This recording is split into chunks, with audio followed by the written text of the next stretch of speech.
S ನೆಲಮಂಗಲದಲ್ಲಿ ವಿದೇಶಿಗರ detention centre open ಮಾಡಿದ್ದಾರೆ. ಸೊಂಡೆಕೊಪ್ಪದಲ್ಲಿ detention centre ಕಾರ್ಯನಿರ್ವಹಣೆ ಆಗ್ತಿದೆ.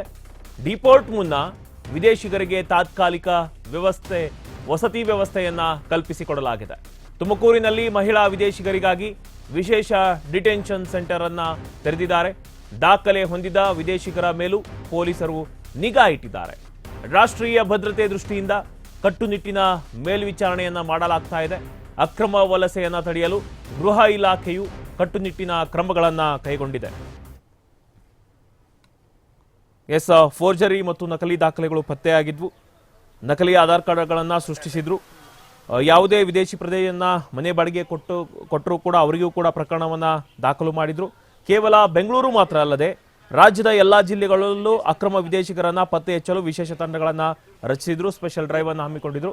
ಇದೀಗ ಡಿಟೆನ್ಷನ್ ಸೆಂಟರ್ಗಳ ಸ್ಥಾಪನೆ ಆಗಿದೆ. ಅಕ್ರಮವಾಗಿ ವಾಸಿಸುತ್ತಿರುವ ವಿದೇಶಿಗರನ್ನ ಇರಿಸೋದಕ್ಕೆ ನೆಲಮಂಗಲದ ಸೊಂಡೆಕೊಪ್ಪದಲ್ಲಿ ಡಿಟೆನ್ಷನ್ ಸೆಂಟರ್ ಅನ್ನ ತೆರೆದಿದ್ದಾರೆ. ವಿದೇಶಿ ಮಹಿಳೆಯರಿಗಾಗಿ ತುಮಕೂರಿನಲ್ಲಿ ವಿಶೇಷ ಡಿಟೆನ್ಷನ್ ಸೆಂಟರ್ ಆರಂಭಿಸಲು ಕ್ರಮವನ್ನು ಕೂಡ ಕೈಗೊಳ್ಳಲಾಗಿದೆ.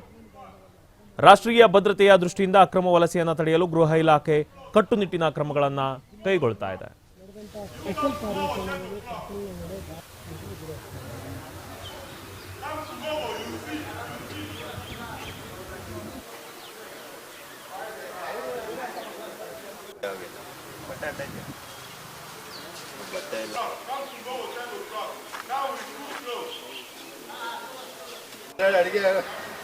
ಇಲ್ಲಿರೋ ಫೆಸಿಲಿಟೀಸ್ ಜೇಸಿನ ಸಿಗಲ್ಲ.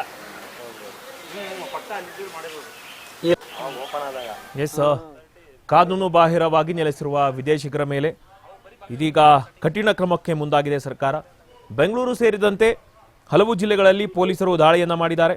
ಇದುವರೆಗೂ ಕಾನೂನು ಬಾಹಿರವಾಗಿ ನೆಲೆಸಿದ 200 ವಿದೇಶಿಗರ ಬಂಧನ ಕೂಡ ಆಗಿದೆ. ಪಾಕ್ ಬಾಂಗ್ಲಾದೇಶ ಮೂಲದ ವಿದೇಶಿಗರ ಬಂಧನವನ್ನ ಮಾಡಿದ್ದಾರೆ. 300ಕ್ಕೂ ಹೆಚ್ಚು ವಿದೇಶಿಗರು ಡಿಪೋರ್ಟ್ ಪ್ರಕ್ರಿಯೆ ಪೂರ್ಣ ಆಗಿದೆ. ಇನ್ನು ಇವರಿಗೆ ತಾತ್ಕಾಲಿಕ ವಸತಿ ವ್ಯವಸ್ಥೆಯನ್ನ ನೆಲಮಂಗಲದಲ್ಲಿ ವಿದೇಶಿಗರಿಗೆ ಡಿಟೆನ್ಷನ್ ಸೆಂಟರ್ ಅನ್ನ ಓಪನ್ ಮಾಡಿದ್ದಾರೆ. ಸೊಂಡೆಕೊಪ್ಪದಲ್ಲಿ ಡಿಟೆನ್ಷನ್ ಸೆಂಟರ್ ಕಾರ್ಯನಿರ್ವಹಿಸ್ತಾ ಇದೆ.